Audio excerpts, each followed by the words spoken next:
बिस्मिल्लाहिर्रहमानिर्रहीम। अस्सलाम वालेकुम। आज चेयरमैन तहरीक इंसाफ इमरान ख़ान की लाहौर में सहाफ़ियों से मुलाकात हुई है, जिसमें उन्होंने मौजूदा हालात के हवाले से जो उनके ज़हन में आने वाले हालात है उस हवाले से और जो उनकी पार्टी के साथ अब हो रहा है इस हवाले से डिटेल गुफ्तगू की।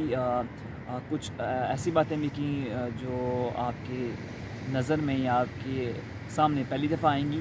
तो सबसे पहले जो उन्होंने बातें की वो हम आपसे जो है वो क्या कहते हैं सीक्वेंस वाइज आपके साथ डिस्कस करते हैं। तो जब क्योंकि आज कल तहरीक इंसाफ छोड़ने का सीज़न चल रहा है, तो जब उनसे पूछा गया कि तहरीक इंसाफ जो है वो टूट फूट का शिकार है, लोग उसको छोड़कर जा रहे हैं, तो क्या आपको दुख हो रहा है?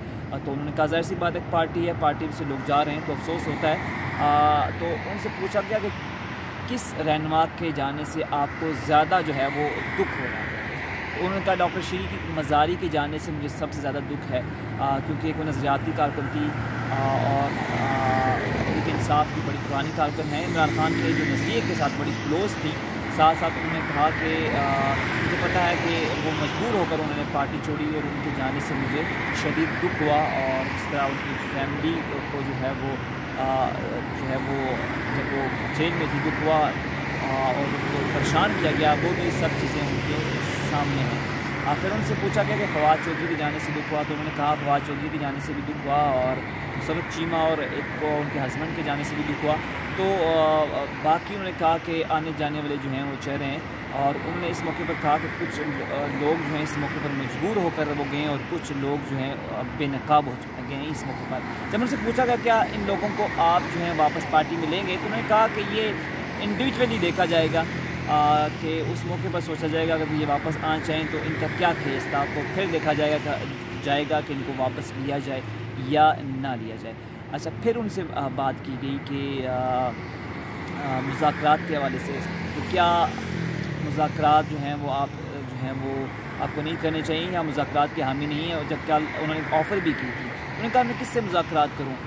साथ साथ उन्होंने एक बात यहाँ पर ये कही कि डॉक्टर आरिफ अलवी का अब तो आर्मी चीफ़ फ़ोन भी नहीं उठाते। उन्होंने कहा कि आर्मी चीफ़ से उन्हें बड़े बारहा रब्ता करने की, जो मौजूदा आर्मी चीफ़ है, बारहा रब्ता करने की कोशिश की, थ्रू असद उमर, थ्रू परवेज़ खटक और थ्रू आज जो साबिक़ सूबाई वज़ीर दाखिला थे कर्नल साहब, जो आज जो है PTI से रिज़ाइन कर गए, उनके थ्रू उन्होंने बड़ी कोशिश की लेकिन वो सूदमंद नहीं रही। तो अब उनका कहना था कि डॉक्टर आरिफ अलवी जो सदर पाकिस्तान है, उनका जो चीफ़ ऑफ आर्मी स्टाफ हैं वो फ़ोन तक नहीं उठाते, तो मामला यहाँ तक पहुँच चुके हैं। फिर उनसे किसी ने कहा कि सियासी लोगों से बात क्यों नहीं करते। उन्होंने कहा कि कौन से सियासी लोगों से बात करें, सियासी लोगों के पास तो कुछ कैपेसिटी नहीं है, किस हैसियत से उनसे बात की जाए।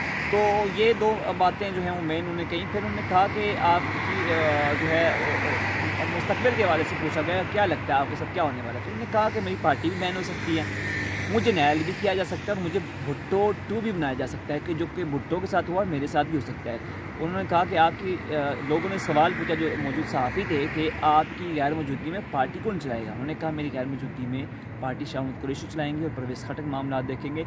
और मुराद सईद के हवाले से उन्होंने कहा कि वो मुस्तक़बिल के जो हैं वो एक लीडर है। मुराद सईद के हवाले से उन्होंने कहा। फिर जो 9 मई के वाक़यात के हवाले से बात हुई, तो उनसे कहा गया कि आपको, एक सहाफ़ी ने कहा अजमल जामी ने, कि आपको नहीं जाना चाहिए, आपको नहीं लगता कि आपको वहाँ पर जहाँ पर 9 मई के वाक़यात हुए उसके बाद आपको वहाँ पर जाना चाहिए था, जो कोर्ट मॉडल हाउस था। तो उनका कहना था कि मैं तो उस वक्त जो है नैब की कस्टडी में था, तो मुझे इस चीज़ का इल्म नहीं है। मुझे तो जब मैं बाहर आया सुप्रीम कोर्ट में, जब मुझे बुलाया गया तब मुझे इस चीज़ का इल्म हुआ। तो मैंने क्योंकि मेरी पार्टी कभी इस तरफ गई नहीं है और उसने तशद्दुद की कभी बात ही नहीं की, और मैं कभी हमारी पार्टी जो है वो तशद्दुद रही नहीं, और मैंने 9 मई के वाक़यात की जो है वो मज़म्मत की है। फिर उनका कहना था कि इलेक्शन के हवाले से उनका कहना था कि जैसे उन्होंने कहा मैं कल्ला ही काफ़ी है, कि लोग सब भी चले जाएँ तब मुझे फ़र्क नहीं पड़ता, फ़र्क तब पड़ेगा जब मेरा वोट बैंक कम हो। उनको लगता है, इमरान ख़ान का कहना था कि उनको लगता है कि उनका वोट बैंक मौजूदा हालात के तनाज़ुर में बड़ा है और लोग जो हैं वो ज़्यादा उनकी तरफ जो है वो खींचे चले आए हैं बनस्बत PDM के, क्योंकि PDM का वोट बैंक गिरा है और मेरा वोट बैंक बड़ा है। और इमरान ख़ान साहब को लगता है कि जो इलेक्शन है वो अक्टूबर में भी नहीं होंगे, یہ ان کا کہنا تھا۔ اچھا ان کا کہنا تھا کہ ابھی الیکشن ہو جائیں تو میں جو ہیں وہ بڑی بھاری اکثریت سے جیت جاؤں گا۔ پھر کچھ لوگوں نے ان کو مشورہ دیا کہ آپ جلد سے جلوس کیوں نہیں کرتے، کوئی زیادہ چکن والے پروگرام بھی کرتے ہیں نا، کہ مطلب اٹھاؤ پروگرام بھی کرتے ہیں۔ تو عمران خان نے آگے سے کہا کہ یہ حالات جو ہیں وہ سازگار نہیں ہیں جلد سے جلوس کرنے کے، کیونکہ کارکن جو ہیں وہ انڈر کور ہیں، ڈرے ہوئے ہیں، لیکن ایک دفعہ ان کا ڈر نکل گیا پھر سارے جو ہیں خوف کے بت ٹوٹ جائیں گے۔ پھر ان کی توجہ کسی نے احسان نیازی کی وہ پتلون کی جو ویڈیو تھی اس حوالے سے دلائی کہ آپ کے جو بھانجے ہیں کہ انہوں نے پتلون اٹھا کے کورٹ مارڈر کے ہاؤس کے باہر وہاں پر بڑی تقریر کی تھی۔ تو عمران خان نے کہا کہ مجھے نہیں پتہ، اور اس نے اگر ایسا کیا تو میں اس کی شدید الفاظ میں مذمت کرتا ہوں۔ تو ساتھ ساتھ ان کو کسی نے کہا کہ آپ بیرون ملک تو نہیں جا رہے، تو انہوں نے کہا کہ نہ مجھے کوئی ایسی آفر ہے اور نہ میں بیرون ملک جاؤں گا۔ اور ساتھ ساتھ کسی نے کہا کہ آپ کو کسی فورن کنٹری سے جب سوال پوچھا گیا کہ آپ کو کسی فورن کنٹری سے تو جو ہے وہ امداد حاصل نہیں ہے، تو انہوں نے کہا مجھے کسی سے کوئی رابطہ نہیں ہے میرا، اور نہ امریکہ کے جو انسانی حقوق کی تنظیمیں ہیں وہ ہمارے حق میں آواز بلند کر رہی ہیں، نہ کسی گورنمنٹ سے رابطہ ہے اور نہ جو ہے وہ کسی گلف کنٹری کی گورنمنٹ سے اور نہ یورپین کنٹری کی گورنمنٹ سے رابطہ ہے۔ تو یہ، اور عمران خان کی جو باڈی لینگویج تھی آج بھی جو ہے وہ پر اعتماد نظر آئے، اور کیونکہ وہ سمجھتے ہیں کہ وہ ابھی بھی پاپولر ہیں اور جو ہے وہ کسی کے آنے جانے سے ان کو فرق نہیں پڑا۔